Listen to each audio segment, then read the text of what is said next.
So, hello mga idol. Good afternoon mga idol. So, ayan, ito mga idol, meron akong ipapakita sa inyo mga idol ha. So, prenin ko talaga to mga idol. So, ayan kung makikita yung mga idol, ito yung ayan, particulate matter sensor temperature circuit. So, itong code mga idol, ito yung sa Hyundai Tucson 2019 model, yung diesel, okay? So, ito yung code niya mga idol. So, ito mga idol,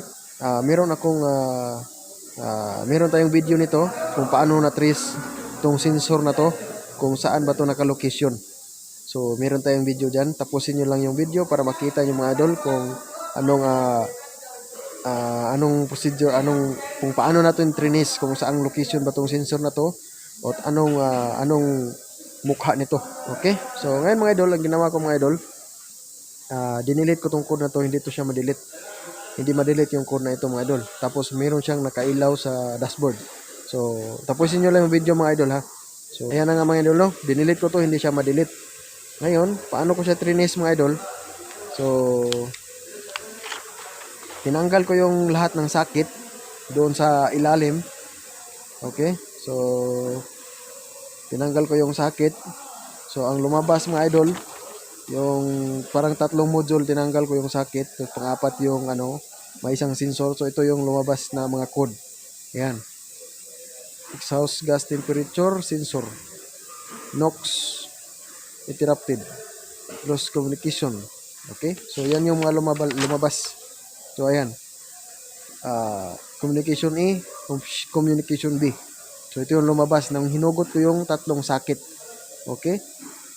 So, yung ibig sabihin ng tatlong sakit mga idol, ipapakita ko dyan sa video. Okay? So, mas mabuting makinig at tapusin yung video mga idol. Okay? So, ngayon, nung tinanggal ko yung lahat ng sakit, ito yung lumabas. So, paano ko na-trace na yung sensor na yon, yung sira, yung particulate matter sensor? So, ayan. Nung disconnect ko yung mga sakit mga idol, lumabas to na code.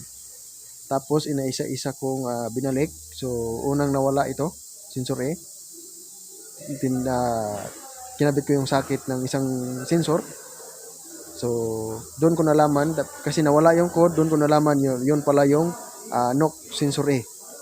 Pagkatapos mga idol, meron naman akong kinabit, nawala, yun pala yung NOx sensor B. Okay? So, ngayon, yung isa naman na sensor, sakit, kinabit ko, nawala itong code na exhaust gas temperature. Okay? So, yun pala yun. So, tapos, itong code mga idol, nung nakabit ko na yung dalawang sakit, nawala na ito mga idol. Yung NOx. Okay? So, nawala na yan. At saka ito mga idol, ito, communication particulate matter sensor. So, hindi pa ito siya nawala. Okay? So, yan pa. Tapos, nung kinabit ko yung, mga idol, yung sensor na isa, so, hindi nawala yung code na ito. So, doon ko nalaman na yung sensor na yun particulate matter sensor temperature circuit. Okay? So, dyan mga idol, tapusin nyo yung video, makikita nyo dyan kung saan yung particulate matter sensor. Okay mga idol, so thank you mga idol. So, hello mga idol, good afternoon mga idol. So, ayan mga idol, meron tayong Hyundai Tucson dito, diesel to Street 4, turbo 2.0, 2019 model mga idol. So, ano lang mga idol, konting flex. So, ayan mga idol, meron siyang check engine, tapos meron siyang ilaw yan sa gilid. Yang ilaw na yan mga idol sa sa AdBlue. Kasi ito mga idol, yung Tucson na ito, meron na itong DPF, yung diesel particulate. Okay? So, ayan. Meron tayong code dyan. I-attach ko lang dyan sa screen. So, kahit delete natin mga idol, hindi siya mawala. Okay? Tapos, ayan, meron akong ginawa nito nakarang araw. Trinace ko kung saan ba yung sensor, kasi sensor yung mga idol. Yung code na yan. So, yung particulate matter sensor. Okay? So, ngayon, ituturo ko mga idol kung saan ba yung sensor na yon. Tapos, meron tayong code dyan. Pwede nyo ring i-search yung code. Magbigay yan ng picture kung ano ba yung hitsura ng yung sensor. So, ngayon, off ka lang mga idol ha. Mayroon ako ituturo sa inyo sa baba. So ayan mga idol, dito mga idol, ito yung exhaust niya, yung turbo, tapos yung exhaust. So ito mga idol, ano lang to mga idol, yung ano to, oxygen sensor. Tapos ito, exhaust gas temperature sensor tong isa. Okay? Tapos ito mga idol, oxygen sensor din to. Okay? So ayan, dito tayo sa baba.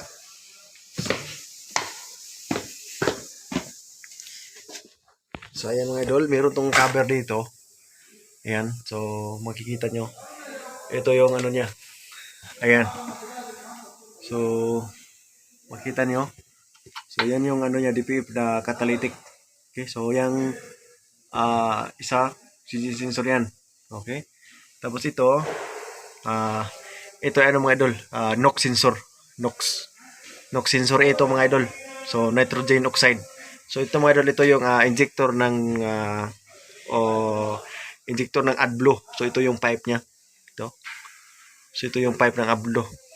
Yan. Yung tang nito mga idol nandun sa likod. Doon banda. Okay. So ngayon, so ito yung injector niya. Tinatawag na reductant. Okay. So itong mayroon siyang sakit. So ito yung injector niya. Dito mag-i-spray yung AdBlue. Okay, tapos ito yung nitrogen oxide sensor 1. Tapos ito mga idol, ito yung panglima na EGR temperature. Exhaust gas temperature sensor mga idol ito. Tapos ito yung yung parang ano niya, ano ba to? Downstream yung catalytic. Okay? So, meron pa tong yan. So, yan yung sakit dito mga idol. So, ito yung meron yung tatlong parang may module dito. Tatlo. Makikita nyo. So, ito yung mga idol. Yung NOx sensor A. Nitrogen oxide sensor A. Tapos ito yung nitrogen oxide sensor B. So, yung sakit niya ito. Ayan. So, yan. So, ito. Ito yun. Ito, nitrogen oxide. Yung sinasabi sa mga idol, sa code, ito yun mga idol, yung particulate matter sensor. Ito yun. Ito yung sensor na yun. Yan. So, ito yung sinasabi mga idol sa scanner na circuit open. Open siya. So, ito yung sakit sa ikalima na EGR, exhaust gas temperature sensor ito. So, ito yung nitrogen oxide sensor A, nitrogen oxide sensor B. So, ito yung particulate matter sensor. So, paano kaya nalaman mga idol? Inaisa-isa ko ito hinugot yung sakit. Tapos na magkukode siya doon sa computer scanner. So, ganon ko siya trinis mga idol. Dahil hindi ko rin alam nung una kung anong ngalan nitong tatlo. Kung saan ba dito yung nagbibigay na code na hindi ma-delete. Okay? So, ito mga idol, inaisa-isa ko hugot. So, nag-code siya. So, nalaman ko na yung pangalan niya, yun na yung sinasabi ko na NOx oxide, nitrogen oxide, sensor B. Sensor A, ito yung particulate matter sensor. Okay. So, ito mga idol, hindi siya ma-delete. So, ngayon, posibleng dahilan itong mga idol kasi sabi ng customer, prinogram na ito dati. So, hindi rin sure yung model namin kung na-program ba niya.